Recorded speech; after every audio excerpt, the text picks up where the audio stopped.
Здравствуйте. Здрасте. Раз пока никого нет, и тогда вы посмотрели то, что я вчера прислал вам? Нет, еще не успел. Спасибо, что прислали. Ну, да, Николай Константинович, а вы Сергей Федорович Супрунов? Да, я сейчас переименуюсь.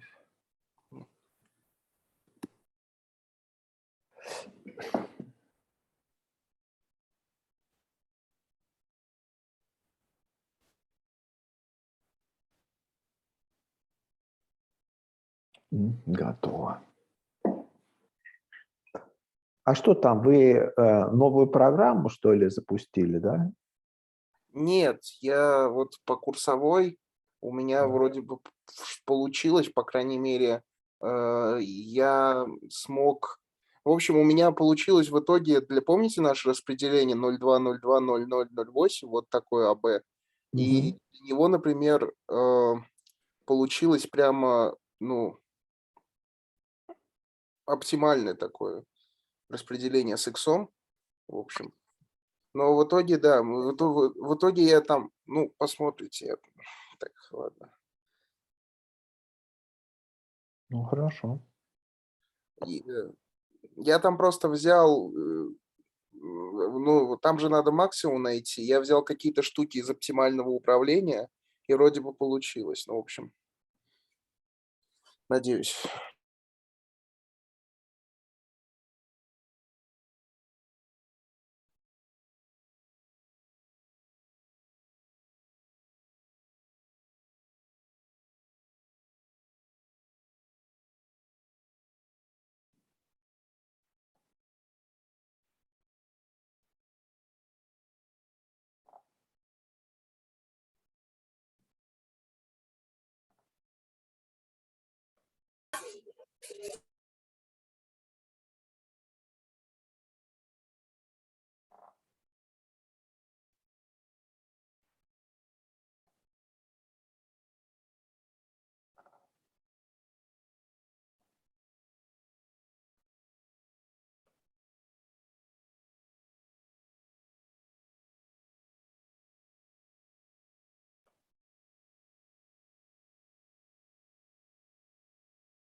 Я просто на самом деле еще у Игоря Никитина спрашивал, который вот выпускался от вас в 2019 году. Вот. И как раз попробовал с помощью таких методов из анализа найти максимум.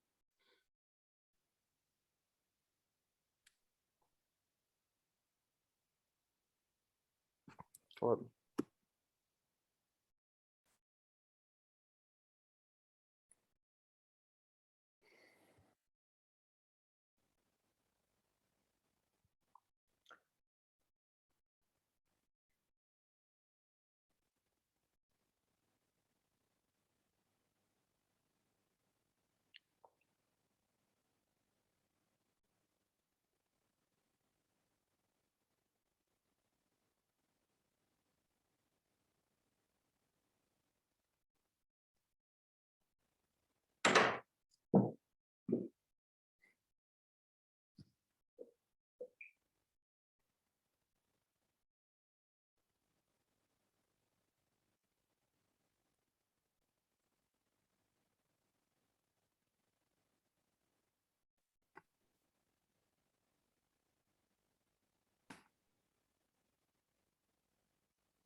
So Sasha is still absent, but I think he knows already half of what I'm intending to say. So I guess I can start without Sasha. Hi. So I have to talk in English today. Anyway, so my talk is about the so-called half-duplex communication complexity, introduced by Sasha Smal, who is present here, and his co-authors. But before that, I have to remember what is classical communication complexity,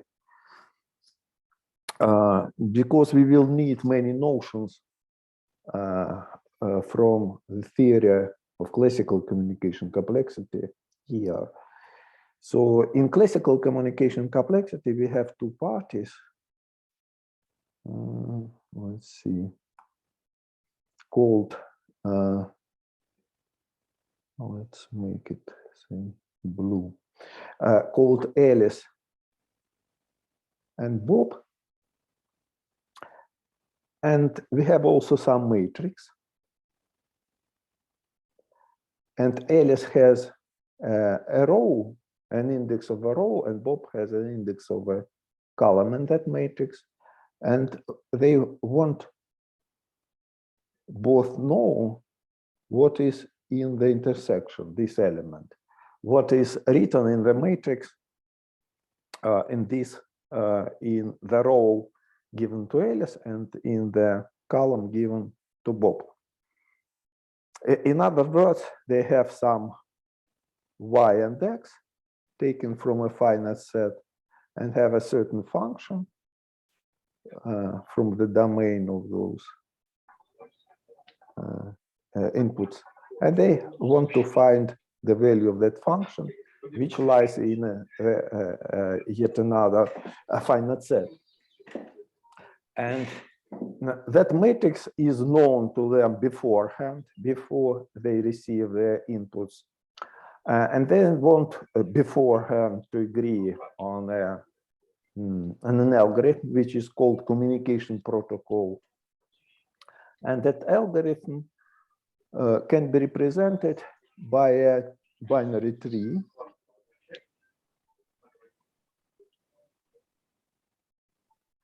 Whose internal nodes are marked by, first, they are marked by letters A and B, indicating the turn to send a bit.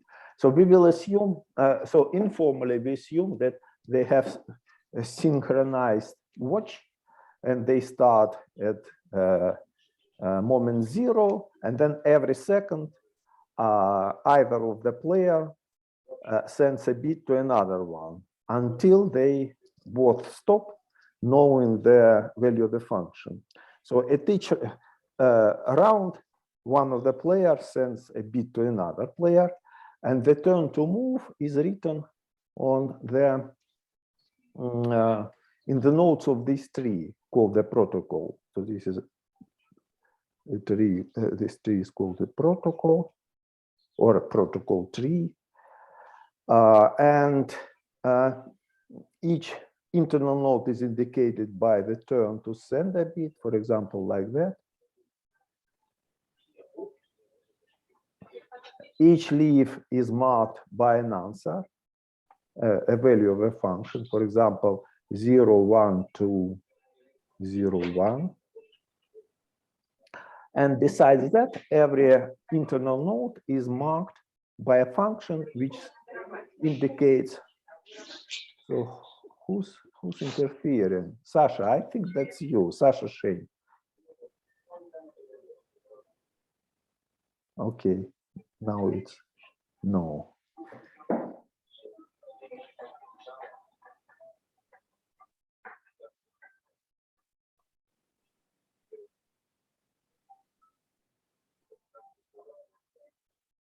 Okay, anyway.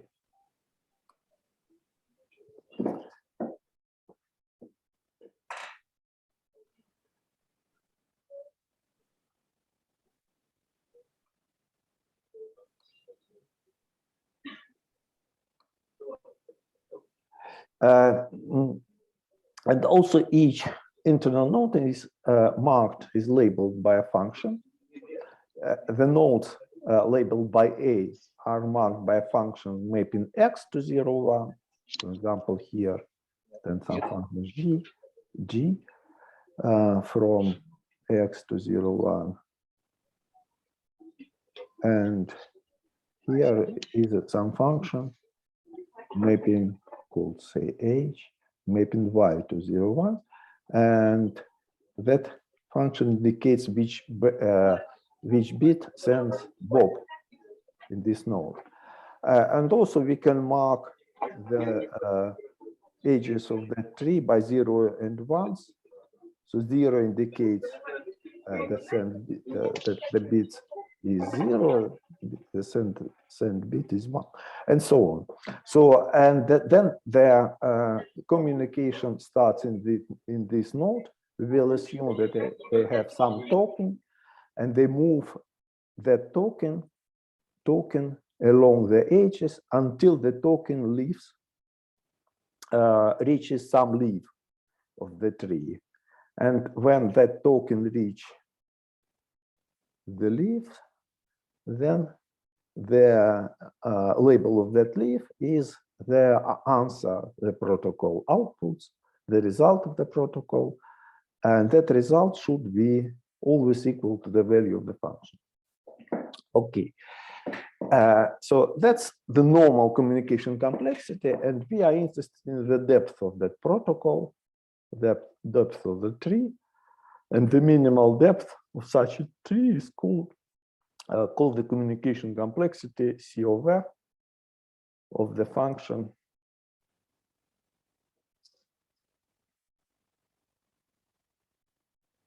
f.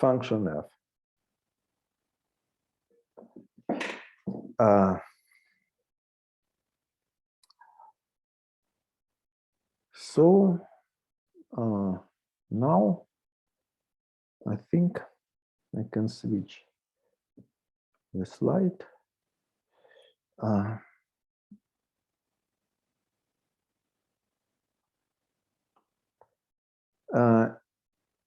Now I will explain the main tool, which is called rectangles.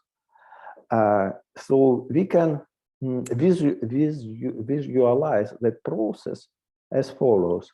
So this is our matrix, and each send bit can be viewed, regarded as a division of that matrix into two submatrices. For example, if Alice starts the conversation, then all possible inputs assume that Alice receives the row, then all the rows are divided into parts. The first part is the 0 part, consists of all rows for which Alice sends 0, and this is the 1 part. And then, depending on the received bit, either Alice or Bob divides the corresponding part. Alice divides always horizontally, and Bob divides always vertically. So again, Bob divides if this if in this part is Bob's turn, then all the columns are divided into parts, and so we can visualize this by dividing this upper part again into two. We call them rectangles. So rectangle is a set which is a product of two sets. The first one, A, is the subset of Alice's inputs, B is the subset of Bob's inputs, and this is called a rectangle. So each protocol can be viewed as partitioning the matrix into rectangles. For instance, such a division corresponds to the following protocol. First, Alice sends a bit. If that bit is 0, then again Alice sends a bit. If that bit is 1, then Bob sends a bit, and then they output an answer. And if the answer are, say, 0, 1, say 3, 4, then we will obtain the division of the initial matrix into the so-called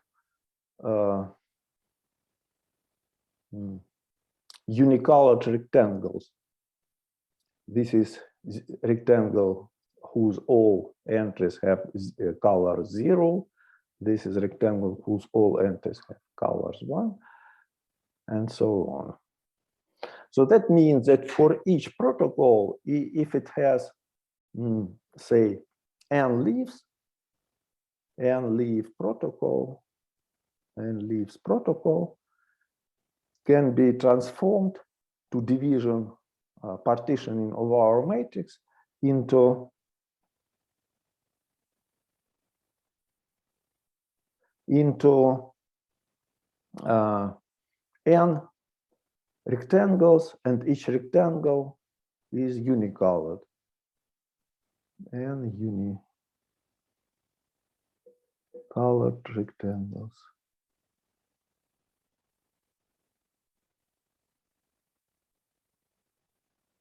And on this method,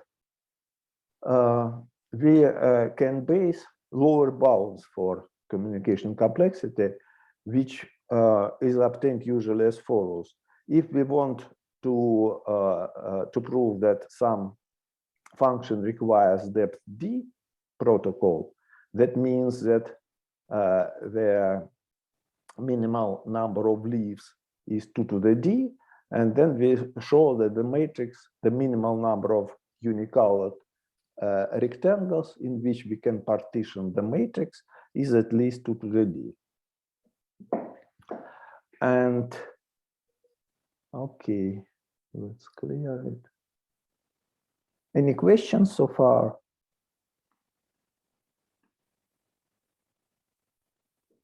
No questions.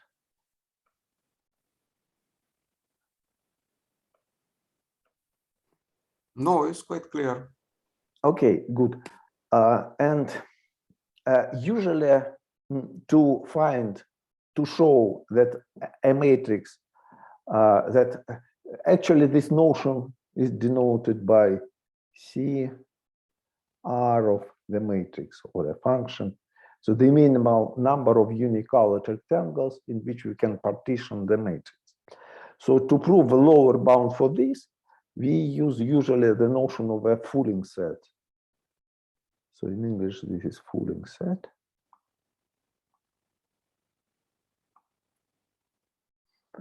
And the bound looks like that. So the minimal number of unicolored rectangles is at least the size of any fooling set F. So what is the fooling set?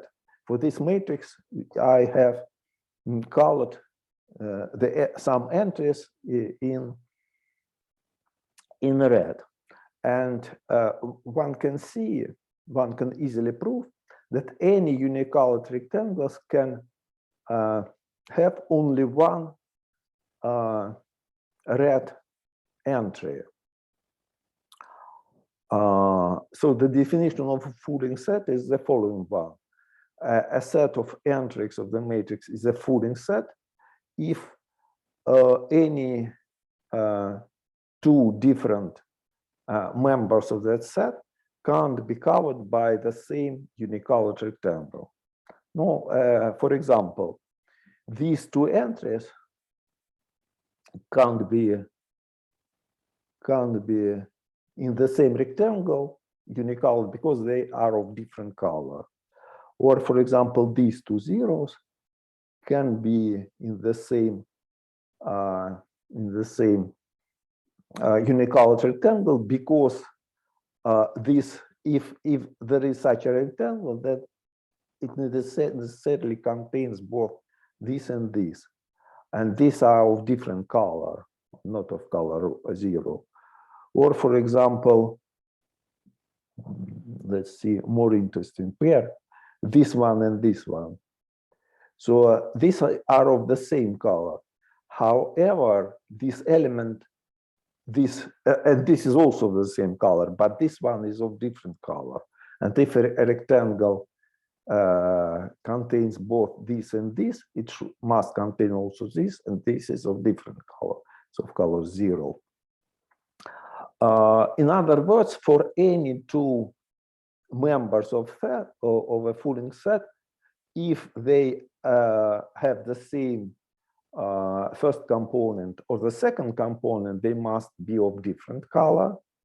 And also, if they have both different components, the first one and the second one, they might be of the same color, but either this one or this one must have different color. And if neither of the option occurs, then they can't be both in a Fulling set, because in this case they can be colored by these small rectangles of two cells in the matrix, and in this case they can be colored by a rectangle of 2 by 2. This one. Okay, so this is the main method to prove lower bounds for communication complexity, classical one. Let's clear this. Let's see this slide. Now we will also change a little bit this normal, this classical definition, because it's not very good for partial functions. So on the previous slides, I have assumed that our function is a total function, but we will need also to consider partial functions. For example, this one. Assume that our function of x and y returns x if both arguments are the same and is undefined otherwise. So in other words, Alice and Bob has some inputs, and they have a promise that they have the same input. So intuitively, they do not have to communicate at all to find the value of the function, because both of them already knows the value of the function. But according to our definition, the classical communication complexity of that function is n, assuming that the strings given inputs are strings, binary strings of length n, because the protocol must have at least n leaves, or we can just consider again. You mean that if protocol should produce the answer undefined, then no, the protocol shouldn't produce the answer undefined. But is not allowed to produce any other answer, or what? No, for partial function, the protocol can produce any answer if the function is undefined. So if the promise is not met, any answer is okay. And still, the communication protocol for this function must have at least n leaves, because there are n different, 2 to the n different possible results of the function. So just by information theoretic arguments, the protocol must have depth n, the usual one. And this contradicts the intuition, because this function should have a very, actually 0 communication complexity. For partial functions, I will define now, I will change a little bit the definition of a protocol, and I will call it enhanced communication protocols. And for enhanced communication protocols, The definition is just the same, but the leaves now, the leaves of the function may be labeled not just by some constant, but each leaf is labeled by two functions, the answer function. One function called G maps Alice's inputs to the answers, and another one maps Bob's input to the answer. So once the protocol ends, every player, every party outputs the answer depending on its input. So in the previous definition, any observer who doesn't know X and Y, but sees the communication knows the answer. Yes. And now this is destroyed in the new definition. Yes. For a partial function, this is a more intuitive model. So according to this model, enhanced protocol,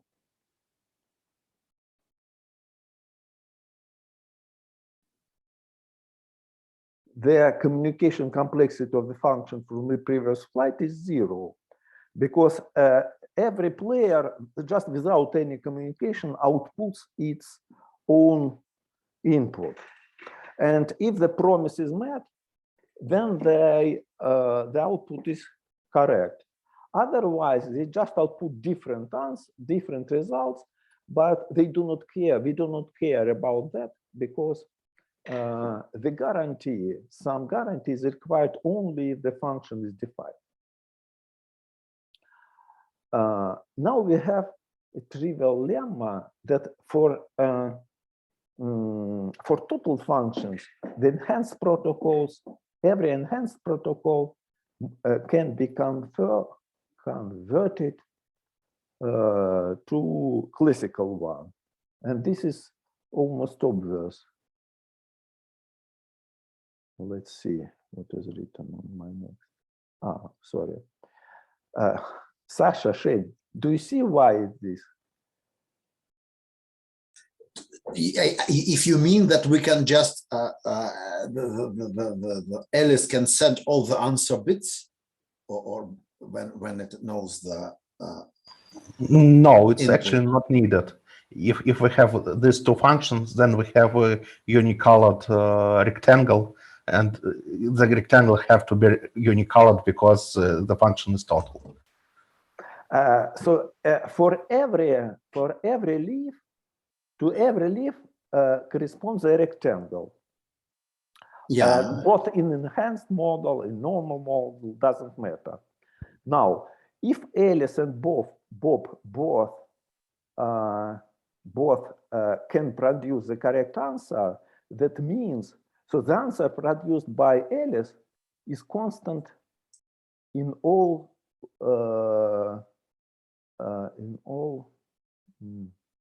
horizontal lines of that rectangle. Oh, so it's for total functions. For total functions. And the answer produced by Bob is constant on all vertical lines. But that means actually that the function in this particular rectangle is constant. So this rectangle is unicolored. And so we do not need to transform actually this enhanced protocol. We just can observe that to every the rectangle corresponding to each leaf of that function is actually unicolored. And so we obtain just a normal protocol, a classical protocol. So for total functions,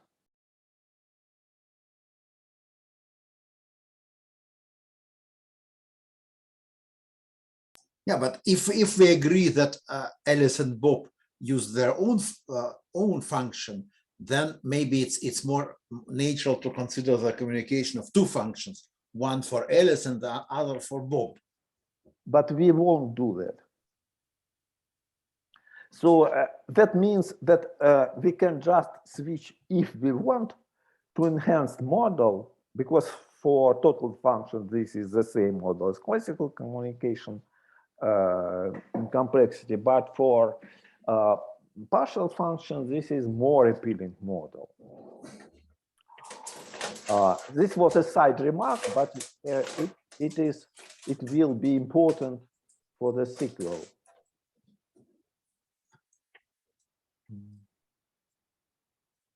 Now we can consider this just as a side remark.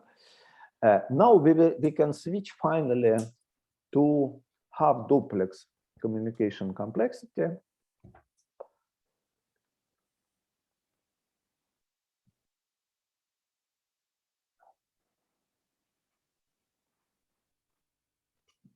Which was defined by these guys. So Hoover, Valyatsa, Mikhailin, and Smart.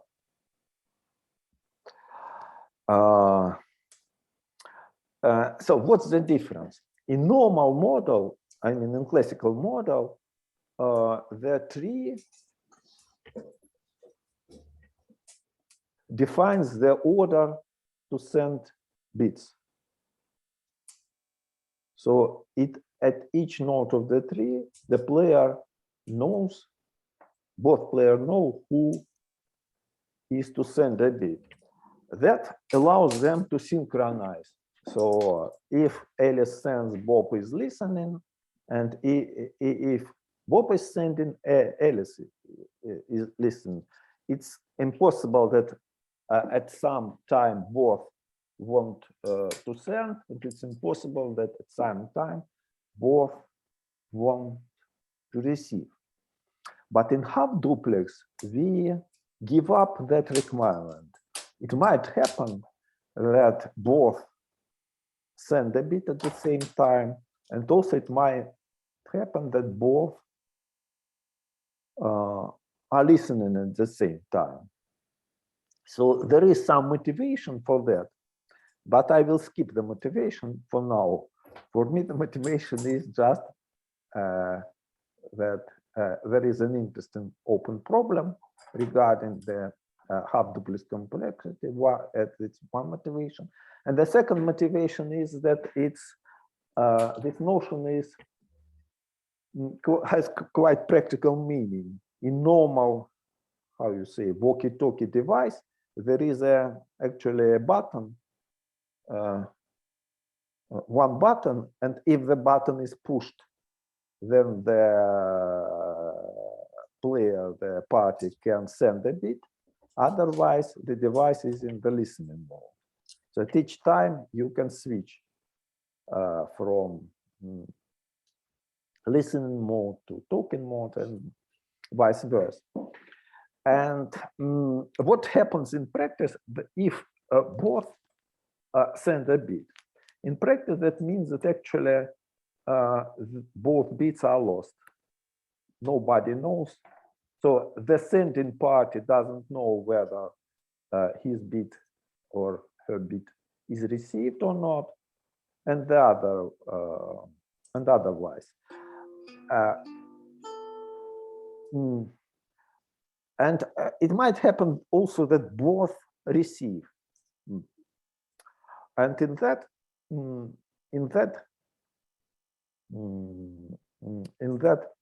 case, we have many different definitions.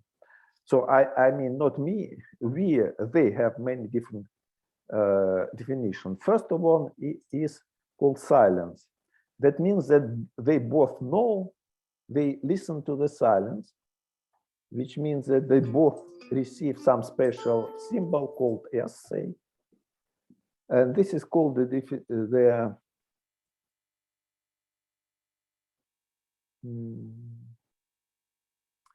communication with silence. Why it's control with silence?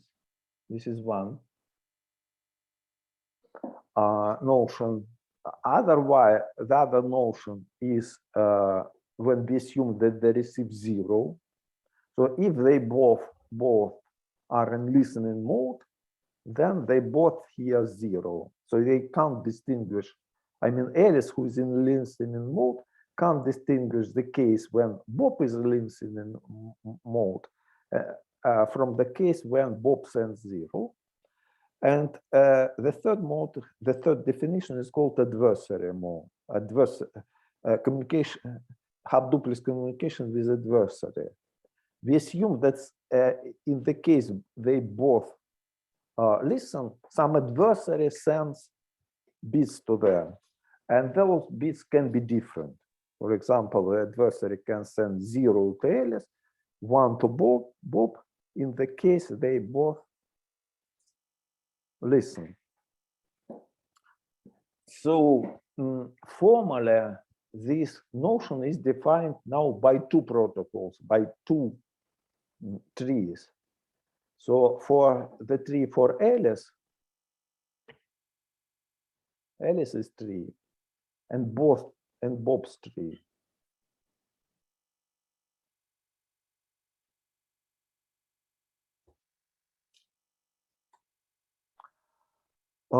And now the tree, both trees have labels which indicates, so at each node of Alice's tree, we have a function which maps Alice's inputs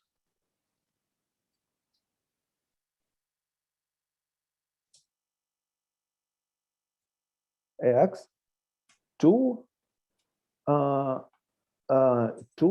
elements, or to 4 different elements: send 0, say actually 3, send 1, and receive. So Alice, depending on its input, her input decides what to do, either send 0 or send 1 or receive. This is called action. And the number of children is now 4, because they might happen 4 events. Either Alice has decided to send 0, so one H is marked by S0, the other one is marked by S1. Alice has decided to send 1. And if Alice has decided to receive, we have 2 edges. The first one is marked by R0, which means that Alice receives 0, and the other one is marked by R1, meaning that Alice has received 1. So these 4 objects are called events. А если есть еще и silence, то есть дополнительный. If there is also silence, then is additional edge receive silence. Yeah. Yes, in this mode, yes, for this definition is there is also the 5th edge, right? But let's forget about this for a moment. So now the как это сказать, ветвление, the branching of the tree is 4 and not 2, and the same for Bob. And now their actions and events are not synchronized. So they have now 2 tokens. Alice moves the token on her tree, and Bob moves the token on his tree. So if, assuming that they have only classical round, that means for each node, either Alice sends and Bob receives, or otherwise, these 2 trees can be glued in one tree, which corresponds to classical protocol. But in general, these 2 trees can't be glued in one tree, so we need to consider 2 trees. So without a loss of generality, we can assume that these are complete trees of depth D. So, and if Alice and Bob has some particular inputs X and Y, at some moment, both of them receive a leaf, and each leaf in usual I mean, in this model is again labeled by possible answer, say 0 and 1 and so on. So we don't assume that some of the players can produce the answer earlier. They just always make the rounds and yeah. Let's assume that this is not allowed, because if this is not a real loss of generality, because we can assume if a player knows already the answer, then he can do anything, and all the leaves will below that point will bear the same label. So we will assume that this is a full tree of branching 4.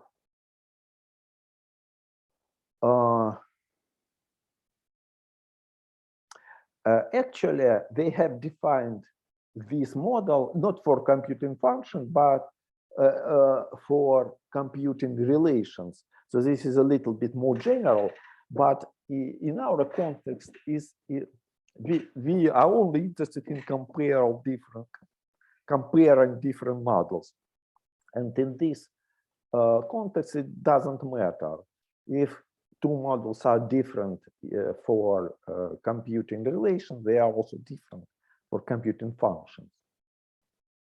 So that's why we will focus only on computing functions.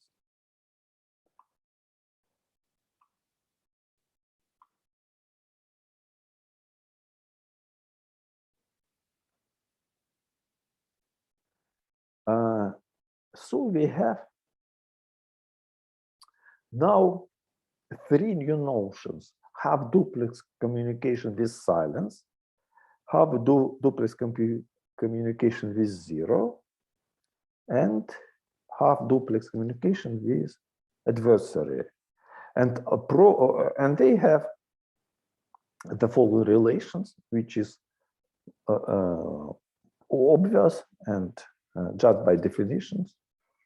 So all they Why they are obvious? I don't understand. And what here is any model of half duplex communication, why it more powerful than usual communication? Because if we have normal communication protocol, then we can split it in 2 trees, but no, all the stories about mutual interference appear only if 2 people have different ideas what should happen in given vertex. Oh, I see. If they have the same idea, they just never usual happens. protocol into 2, and we know which party should send, so the other party goes to the receive mode. So sorry. And then if adversary can always send 0, and then it's the second inequality. Yes. And also silence can be replaced by 0. Obviously, yes. And this is obviously. No, I have had a question about the difference between usual. Yeah, I just checked that I understand the definition correctly. Yeah. Okay.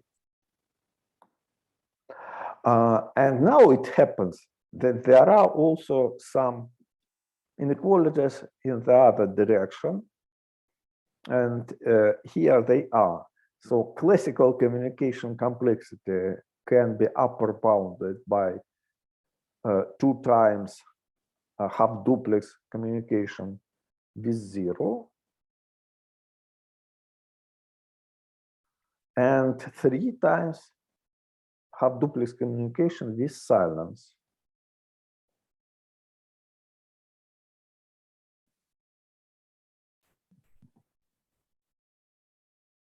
And also 2 times half duplex communication with adversary, but this follows already from the first line because this complexity is larger than this one.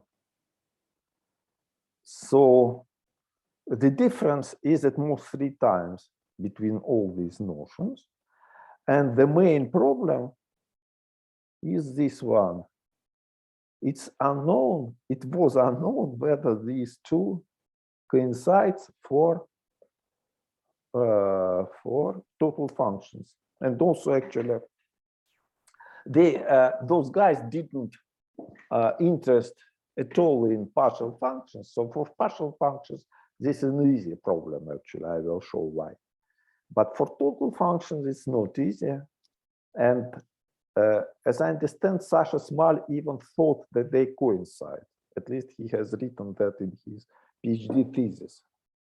That Right. probably they coincide. Actually, they are different. And Probably it's easy to see this 2 and 3 things. Can you explain? There are two different explanations. One from their paper or from Sasha's PhD thesis, and another one from me, from myself. But just say a simple one. Both are not simple, but Not simple. no, actually not. But Sasha still has written a few lines, for example, for this one. Yeah. Let me present his, so to say, simple explanation for this one. Yeah. Literally, he says the following thing. First of all, both players let know whether they want to receive or send. So 1 round plus 1 round. This sense, Alice sends.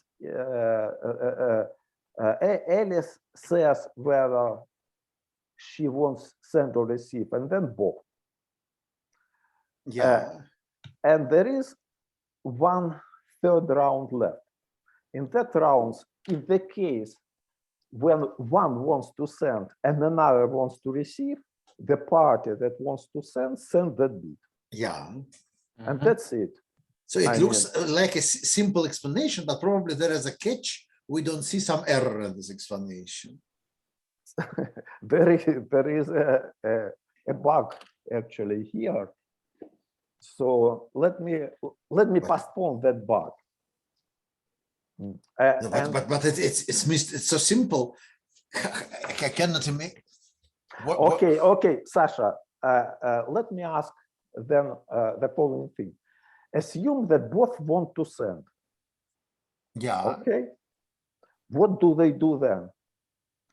They do nothing. They don't need another round, right, to simulate that they're both sending. Why not? Assume that no rounds are left at all. How they because the outcome of this is silence, and you know. No, if they're both sending, then just nothing happens, right? Yeah, like both of them just move into the position and they can just skip this round. If you have to send, they can agree that in this case, just Alice sends anything, but Bob, yeah, it seems that they, yeah. What is bad here? Okay, let me write the protocol. So we have here silence, so receive silence, receive 0, receive 1, send 0, send 1. All right? Yeah. So Alice might have different trees here. And in our protocol, she didn't make this branch. No, she can do it by herself, right? No, she can't. No. Because assume that here are already answers 0 and 1. Of course, she knows. Maybe you can think she can postpone that branching, but she's not allowed formally because if these are already, for example, leaves, she should output the answer, but she doesn't know that answer. More or less, she had to send this bit to herself, but now she's not allowed to do that because that round is already gone. No, but you mean that in this case we get not a normal communication complexity, but a strange version Enhanced when they still have different trees, but by some mystical thing they never disagree of who should do the sending. What I want to know, if we consider this transformation, we obtain here enhanced protocol when the answer in the leaf may be output depending on the input of the player, because more or less Alice postpones his branching until the very end. No, so you mean okay? So you mean that at the end they could have different ideas, and so you have this enhanced communication complexity, and you need to replace it by a normal one by additional reasoning. Yes. That you already done with these rectangles. Actually, I didn't. I mean, yes, for total functions, right? So you are right. We can prove this first by building an enhanced protocol and then replacing that enhanced protocol just by normal one. So Sasha actually maybe has some other arguments because they have a quite involved paper, and maybe there is some other proof. Sasha, is any other proof in your forward paper of this? No, I don't think so. But this all branching problem happens only for partial functions. Partial functions, right. So, but we didn't think about partial functions. That's what. But for total functions, you need still have some arguments. You can't just say that that's okay. Sorry, I just don't understand why you call it like a branching problem. I mean, I guess the problem is that the half duplex model is enhanced, just by definition, in the sense that in this model, both players output, they output something independently, right? So when you transform it into usual model, then if you do not do nothing else, then they give their outputs independently in the usual model. And see what's the problem with branching of something, or I'm missing something. So you're right. We still have to show that the enhanced half duplex protocol for total function may be transformed to classical one. That's what you are saying, right? No, I mean, I just didn't understand why you call it like a branching problem. Doesn't matter. Just the problem that the model is enhanced initially. Not really. It's like it's somewhere in the middle. So even if it's like kind of enhanced, Alice still has to transmit its bit to nowhere if she wants to branch. But a zero branching happens only when the other person, when Bob receives, and we see that.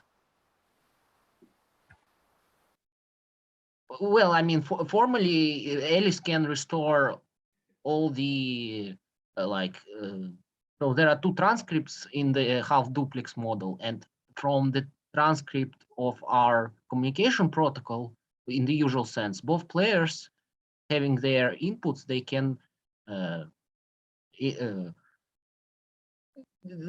get their transcript, their two transcripts in the half duplex protocols, in this initial half duplex protocol. Yeah, even initial half duplex protocol complexity of, say, equality, which was shown in the very beginning, is still n just because of you have to like transmit every single bit for the partial functions. For the partial functions, this inequality doesn't hold. Just the rightmost. The rightmost inequality doesn't the hold. inequality with the rightmost inequality doesn't hold if you use enriched. Yep. Enhanced complexity with partial functions doesn't hold. This inequality doesn't hold for partial functions. And if we use our so why is this? I don't understand. This holds also for partial functions. If we use normal complexity only. Sorry, if you use enhanced complexity both for half duplex and usual. Yeah, then we need for half duplex, we have to have like the function in the end, which is not a part of protocol, at least for now. Like in the half duplex protocol, there is a 0, 1 in the leaf, right? So in both models, we have both in enhanced model and in normal model, we have this inequality. If we use enhanced half duplex, yes, we need to enhance half duplex as well. So I can prove both these first in the enhanced model, and then to prove that for total functions they are actually the same. For total functions, half duplex enhanced complexity is the same as half duplex normal complexity. Yes. Ah, okay.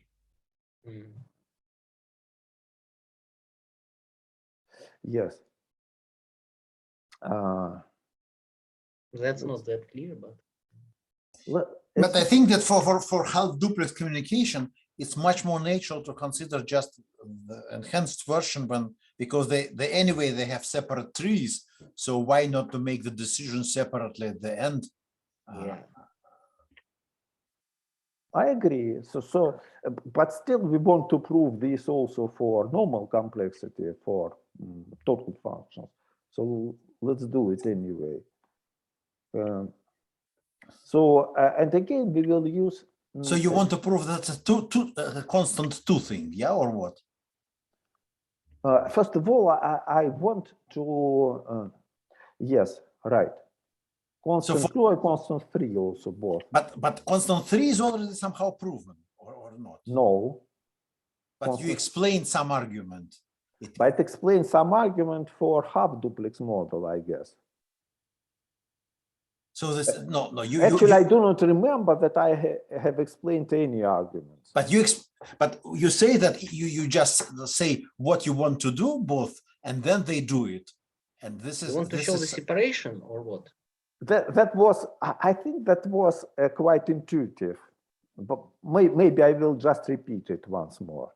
Okay. But so you think that this intuitive argument and saying that we can postpone the decision just this is not really correct. You need to change it. I think that they just need to be clarified, and that's it. So okay. Let's visualize everything what we have said, and we will then we will understand everything. So these are rectangles. So how we can view that geometrically? In the case of classical complexity, we divide our matrix in each round in 2 parts, either horizontally or vertically. But now we divide it. I will consider communication with, say, the adversary or 0. So this assume that this is Alice, and these are 3 actions. So send 1, send 0, and receive. And assume this is Bob. And here we have 3 possible actions. Send 0, send 1. And so now what happens, for example, here? If they both receive, then in the model with 0, they execute some subtrees which are called B0, A0. If Alice sends 0 and Bob receives, then Bob executes the same subtree B0, but Alice some other, capital A, 0, and so on. So we have here 4 different subtrees because we have 4 different subtrees of Alice, denoted by capital and little a's, and both 4 different subtrees of Bob. And so we obtain, according what happens, we obtain 9 cells, and for each of those 9 submatrices, we execute some pair of strategies or subtrees from these 4. And now we can, for example, how we show the inequality that normal communication complexity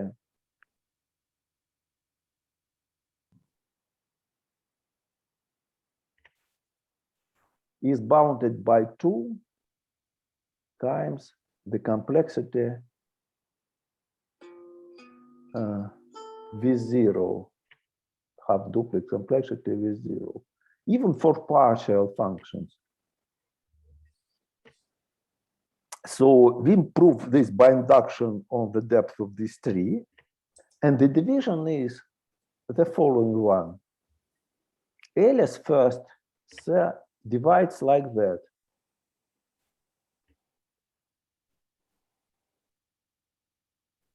So in other words, she says whether she wants to send 1 or not.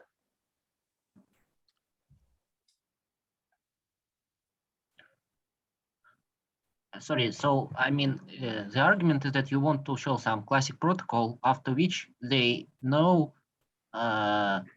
what, so they both have 4 subtrees and they should know which of the subtrees they should run, right? A little bit more complicated. So the classical protocol will simulate this 1 round by 2 rounds. And that is done in the following way. First, Alice sends 1 bit saying in which half is her input, divides like that. And then Bob divides like that. The lower part by like that, and the upper part by that, I guess, like that. Let's see, probably it works. Now, I claim that by induction hypothesis, on each of these rectangles, our function has half duplex enhanced protocol of depth minus d minus 1. So the most complicated, the most simple is that one, because we have already here 2 subtrees of depth d minus 1. Now, let's see this one. Here we have 2 Bob's strategies, B0, B1. But that strategies work on different on disjoint impulse, and they can be glued into one tree, into one strategy, because we assume now that we have our protocol is actually a full tree of depth d-1, and the only freedom of players is what to send. But B0 and B1 are defined on disjoint sets of inputs. So they can be easily glued into one function saying what to send. So there is one Bob's tree and one Alice's tree that compute our functions on this rectangle. And the same applies to this one. Here, A0 and A1 are different Alice's subtrees, but they work on disjoint inputs. They can be glued into one. So again, here are two subtrees that computes our function on this rectangle. And this is the most complicated rectangle, but again, you see that Alice's strategies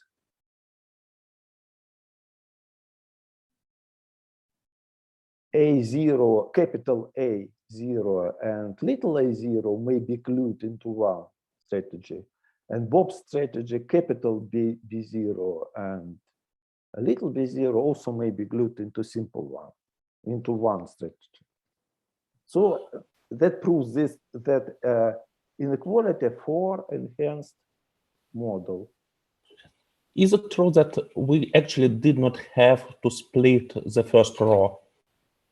Like for the first row, we can use the very same algorithm and glue all the three strategies, B01, B0 small, B0 and B1. Right. Here we do not need this division. Even. Right.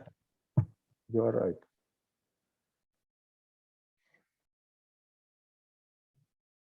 Okay, thank you. And why do we have only two options in the next matrix? In adversary mode, it's not guaranteed that Alice and Bob get the same bit, right? This is zero. Yes, here. Yeah, this one. That was a typo. Actually, there are also options B0A1. Yeah, and so on. Yeah, sure. Thank you. Right, but this was I'm afraid this was here just by mistake. We do not need this one. We need here another one with silence. Let's assume that here is silence, right? Now, how to divide? Now we want to prove this one.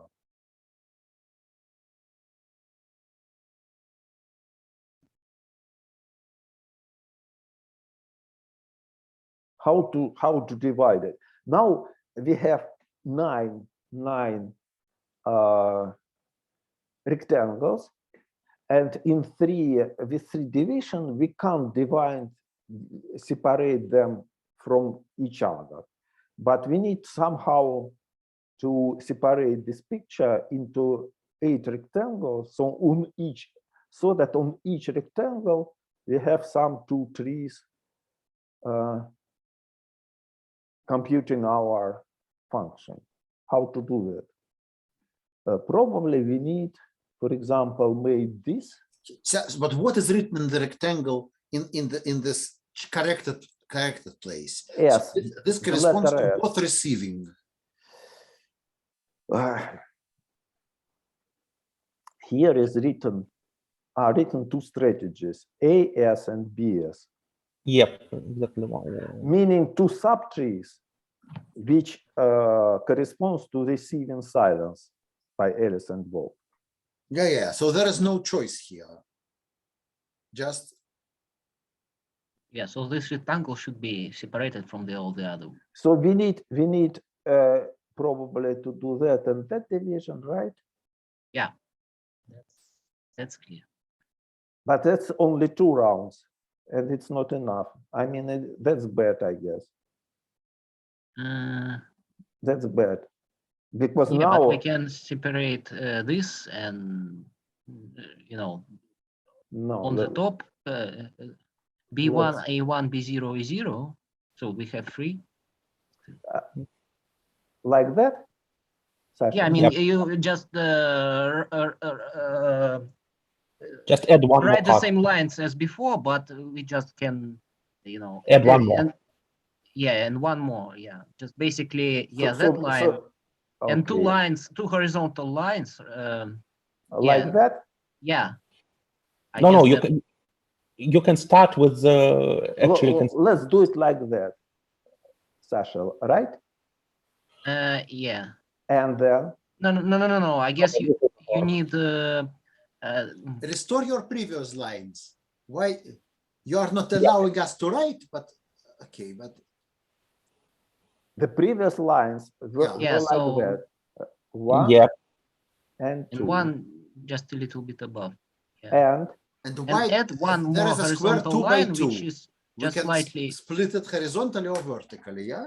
This one, Yeah. No, this Yeah. one is okay because here we have the strategies A1 and 0 can be glued into 1 and B1 and 0. So that's okay. We Yeah, don't need to split. Then you just split the leftmost, like the top leftmost horizontally, and the like the symmetric one vertically, and that's all. Yes, right.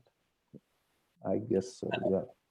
And So- it's exactly the strategy with which we discussed, like on the first 2 cuts where we agree who want to send, and then just follow the instruction. But in this picture, we have 2 bits sent by Alice and 2 bits sent by Bob. It's 4-round communication. No. So first just the they third bit. made that split.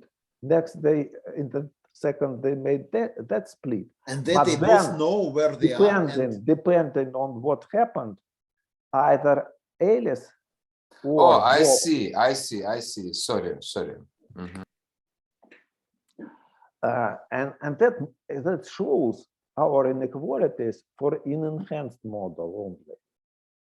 Because here it was important that our model is enhanced, because otherwise we can't glue those strategies into single one.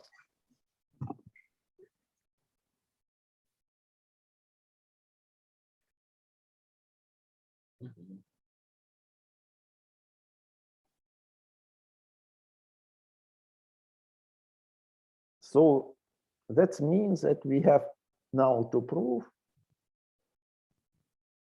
that for total functions, this model coincides. Actually, why is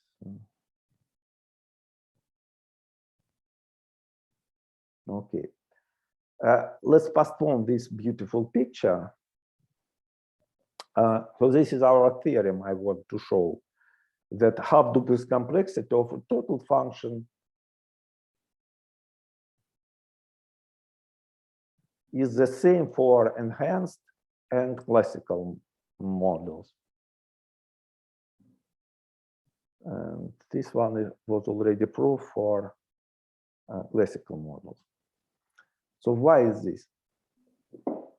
And this is done in the following way. So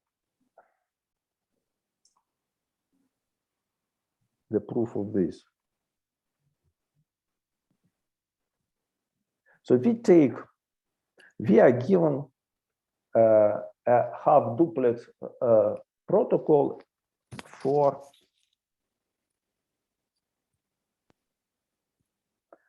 enhanced model. And then again, we assume that we have a model, say, with adversary. And then again, no, sorry, I'm confused. So this 2 models with what are these 2 models? enhanced one, and classical one. So in enhanced one, the answer in a leaf depends on the input. In classical one, it's just a constant. So you somehow insist on considering this classical model for half duplex complexity. So you still have two different trees, but you want to have the answer written on the tree, yeah? It's a bit strange, that's why I'm asking. What's strange? That you allow different trees from Alice and Bob. Yes. And still you want the answer to be on the leaf and not depending on the input of the Alice and Bob. But that's how is defined in those 4 authored papers. So I want to prove their results somehow. So I need that theory. Yeah, maybe motivation is that if somebody like observes what Alice does, then it like an external observer who can observe one of the players, then he can get the answer also, like not knowing the input. And the okay, it's a bit like strange a spy in my who opinion. sits in the next room and listens. So in your opinion, I shouldn't even state the theorem, as I understand. Yeah. But then we do not have the proof for the model as defined in Small and others. But still, it's an interesting argument. So listen to that. So again, we use rectangles. So let's consider our protocols, for instance, aliases. And to each node of that, of that protocol corresponds a rectangle consisting of all inputs for which we can get into that leaf. So why I say we can get, because now we get into the leaf or not, dependent on the adversary bits sending to us. But let's consider all possible behaviors of adversary and all possible pairs x, y for which we can get here. Again, by induction, we can show that this is a leaf. This is a rectangle, the set of such pairs. Sasha, is it clear? Yeah, more or less. More or less. So let's consider this rectangle for Bob, for Alice, and also for Bob. I mean, these are different nodes, so we have different rectangles. So instead of one tree, you now have two trees and two families of rectangles. Right, two families of rectangles. But now the claim is the following: if those two call them these Alice's rectangles and call these Bob's rectangles. So the claim is that if Alice and Bob's rectangles intersect, if RA intersects RB, then they look like that. So one projection of Alice's rectangles is included into the same projection of Bob's, and the other one just the converse. So this is Alice's rectangle, and this is Bob's one.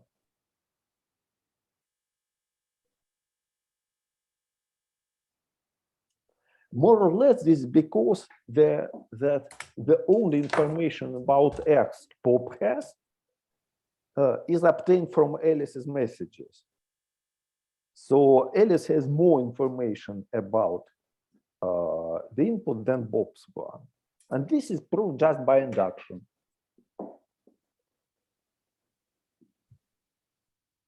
Where are X, which X axis corresponds to Alice and which to Bob?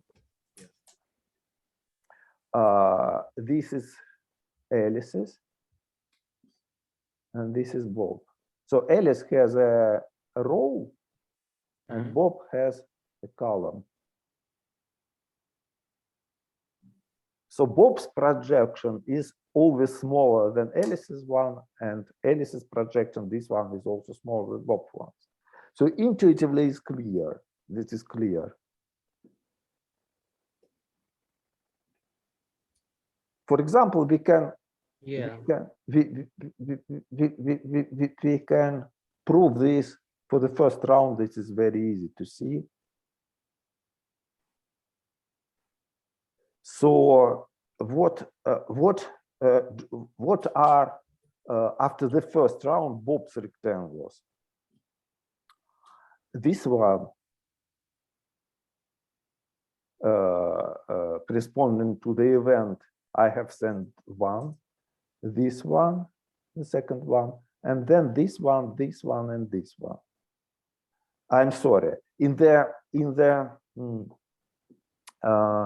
model with adversary, these two rectangles are glued into, call them A, B, and C. So for Bob, we have the following one. So call these D and then E. We have AB, AC, D, and E. So this corresponds to event send 0, this corresponds to event send 1, this corresponds to event received 1, and this corresponds to event received 0. And so you see, oh, this is Alice's. I'm sorry, these are Alice's rectangles. And Bob's rectangles are these ones, this one, this one, this, and this. And you see that we have, for all the 16 possibilities, we have this picture.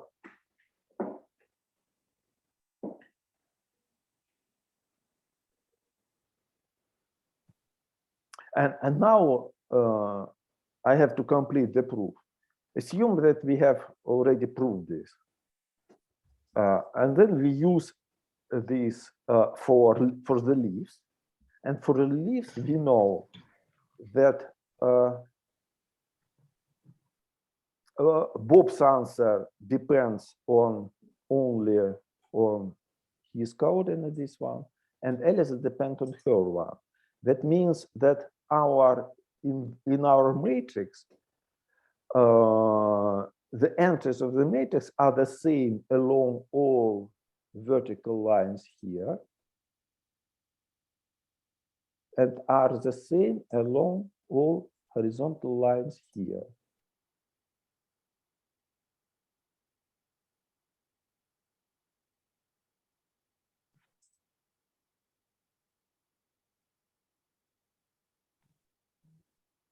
Right?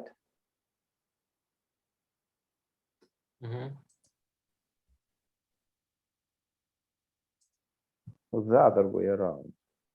No, that's bad. That's bad. The other way around. Yeah, other way around, because Alice. This is they are constant along these lines and are constant along these lines.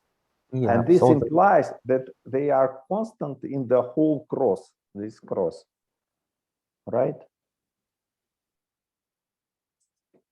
And so actually our function is constant in this rectangle, so this is constant. And here, if this is a leaf, and constant this here also. As long as they intersect, and we can.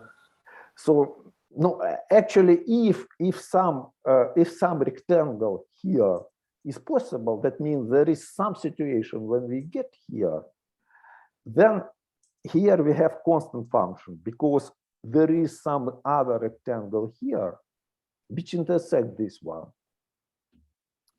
And then we can use this notion and this argument and deduce that the function is constant.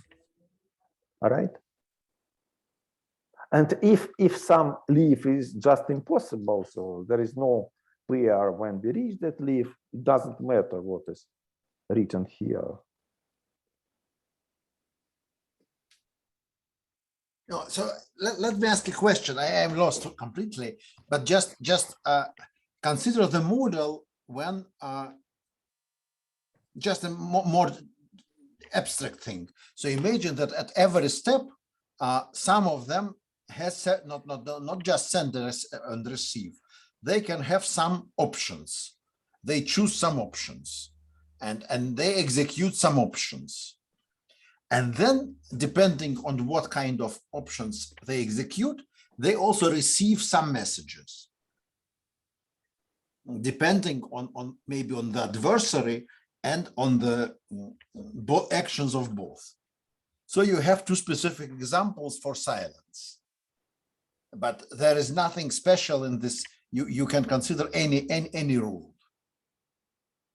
So you have a radio. Then you can push any of I don't know 10 buttons, and then you see any of 15 lamps on, something like this. Mm-hmm. And this depends on what buttons you and your partner are pushing, and maybe non-deterministically. So you have kind of a general model of communication complexity. And so you say that your theorem is just for arbitrary model of this type, or for some special model based on what that you are receiving, sending, silence, non-silence, all this. What is the situation? Maybe you are right. It doesn't matter, right? I think so. Yeah, looks like in any kind of this radio, it doesn't matter. Do you have? And so for every type of radio, you somehow have some constant that is needed to convert such a protocol in a standard communication protocol. But you don't specify. But this constant may be different for different models, and no claims about this is done. Yeah, like the last theorem was about complexity of total functions for two different types of computation. Yeah, like but the radio device is this can be arbitrary, but it should be the same. Yep, exactly. Yeah. Mm-hmm. And now let's see the table I have skipped, this one. So Sasha Small and his co-authors and students have actually found many, in all these models, they have found complexity of different functions like equality, inner product, and disjointness. And what's amazing, they have sometimes, and usually in many examples, they have found tight lower and upper bounds. For example, for equality, they have two cases. In 0 for 0 and silence, the communication complexity is n over some constant, which is larger than 2. And here, n over some constant between 0 and 1. And for adversary, they do not know actually what is the right answer. For inner product, again, they have found exactly for silence n over 2. Here, they have different upper and lower bounds, and here also only lower bound. For disjointness, nothing exactly is known, as I see. They have done a lot of work here, but you see that there are a lot of open questions for particular predicates, which for which we know the communication, the normal communication complexity exactly. But how it's possible that there is no known upper bound? For what? So you say that something is no, there is a trivial upper bound here. So the trivial is upper bound is the normal complexity, actual complexity n times 2. So 2n. But no, I mean, no, why we can times always 2? Just n, just n. Just n is just n, just yeah, n plus 1. N plus 1, right? Yeah. What do the stars mean? Stars mean that Sasha Smalin made an essential contribution in this result, because this is from his PhD thesis. So he wanted to stress. But so you should not show this table to other co-authors. No. I mean, probably that's already not, that's already there. yeah. This leak happened, yeah. So just erase all the information and come back to the last saved version. Yeah, but can you explain the general situation? So there is two things. There is a function that you want to compute, and then this is radio construction. What kind of information you can?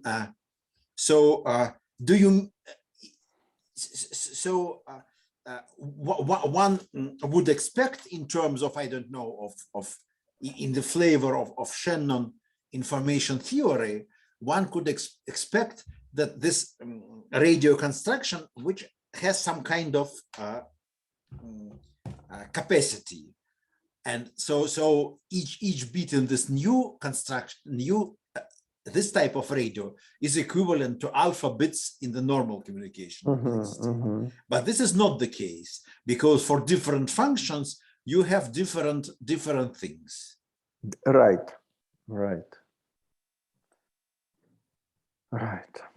So for if you have an arbitrary function, we have just this constants 1 and 2 that they are.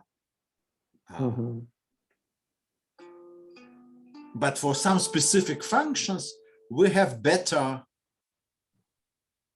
bound for some strange reasons.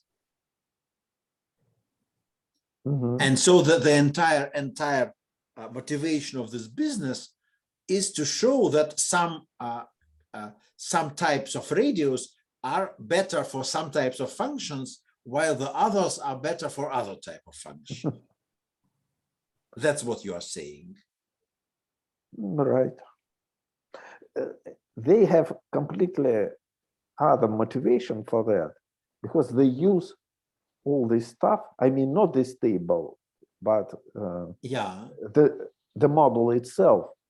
They use it for Karchmer and Wigderson, Russ and Wigderson conjecture. I don't want to say now what it is, but some very not for complexity of formulas, but just for the conjecture about the products of tensor products of functions. Yes, block products.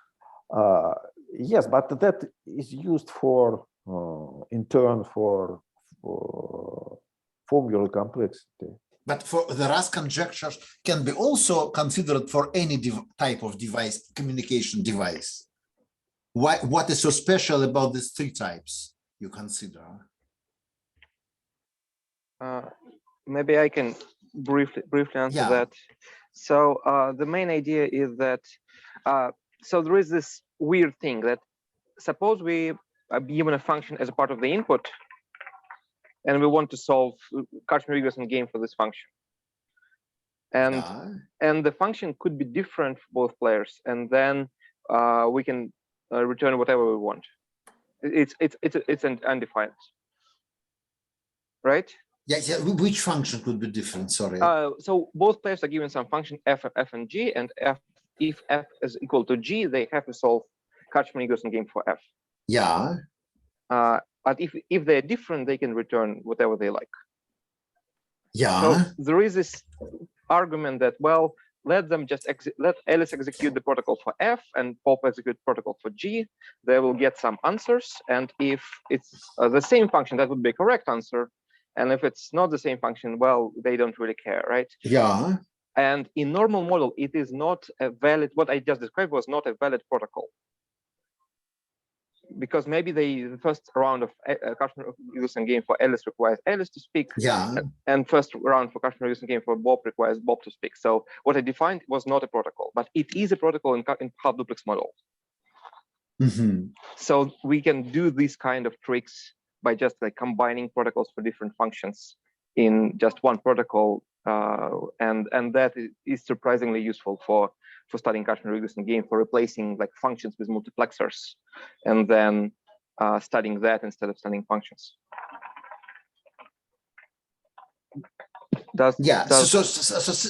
So just a very high level misunderstanding. Yeah. So you want to consider your final goal is to consider the formula complexity of something. Yes. So, but what you want to show about formula complexity. So we want to prove a lower bound, but it's hard. So instead of just studying one function, we want to study like a class of functions, and say that within this class there is a hard function. Yeah. So we do this by studying a multiplexer relation where f function is given as part of the input of the for the players.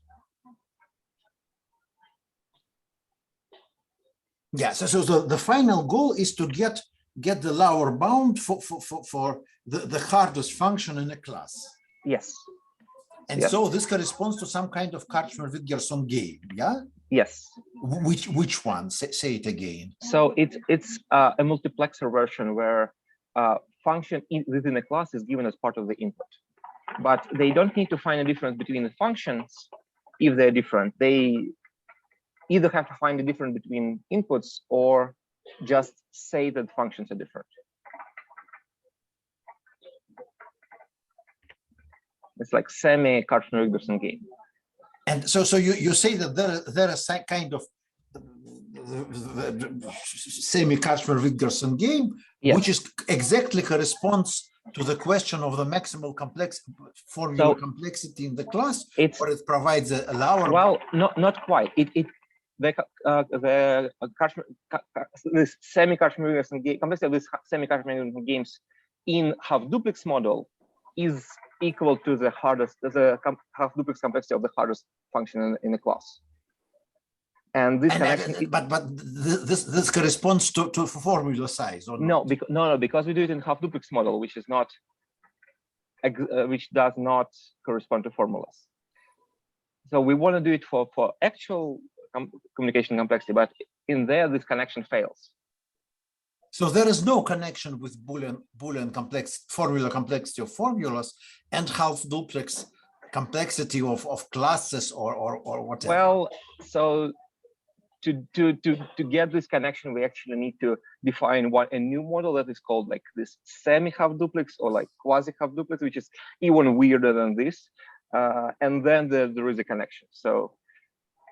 But this new model is of the general type when you push some button and see some lamps, or not? No, it's very, very specific to this problem.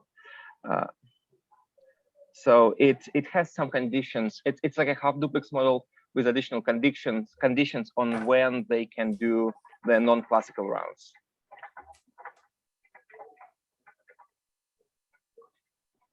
Okay, so you managed to impress me, but indeed. Sorry. No, that's no, it's very good. I was already impressed, but now I'm even more impressed. But okay, what do we have to learn? And actually, I told about this on the seminar a year ago. Forgot everything. Yeah. But what Kolya wants to tell us still, if anything? Next time. So what will be next time, right? Okay. Yeah. It's too late for now. Yeah. So first of all, the example which separates the classical communication complexity and half-duplex complexity with adversary for partial functions. So the first separation is between 1 and 2 rounds. The next separation is between n and 2 times n rounds. But this is for partial functions in the normal model. For enhanced model, I do not have such separation. I have an example when the communication complexity classical is at most n plus log n, but the half duplex is n. So it's logarithmic gap, and I have a hypothesis. No, at most or at least? I can most or at prove least? At most, but I hope that also at least. So okay, so there was a kind of conjecture which was said that SMAL has a conjecture open, and the goal of the talk is to solve this question. Right. So is the goal achieved or not? It is. So what is known about this total function? Say it again. So for total function, I have an example when communication complexity classical is 6, but the half duplex communication complexity with adversary is 5. So this is a very modest separation, but still. Yeah. So this is not related to this theorem and hypothesis. No. And conjecture. No. Okay. But I want to say also for partial functions what I have. Yeah. Okay. For partial functions, I have a better separation. So between n plus log n and n. But it's a conjecture or a theorem? Conjecture. So for partial functions. You have the separation between 1 and 2. So for partial functions, it's conjecture. I mean, proven between 1 and 2, conjecture between n and n plus log n. Yeah. This is conjecture. And for total? And for total between. It's proven between 5 and 6. 5 and 6, and no conjecture at all. And it's very hard to prove even this separation. So it's separation between adversary thing and. So this is for this adversary half duplex, and this is normal. This is adversary, and this is normal. And this separation is for enhanced model. But if the model is normal, then we can prove n separation the best possible between n and 2n. But this is sort of obvious, almost obvious. And this is because in for partial function, the enhanced model is not equivalent to the normal. Right. Mm-hmm. Probably but still, not equivalent.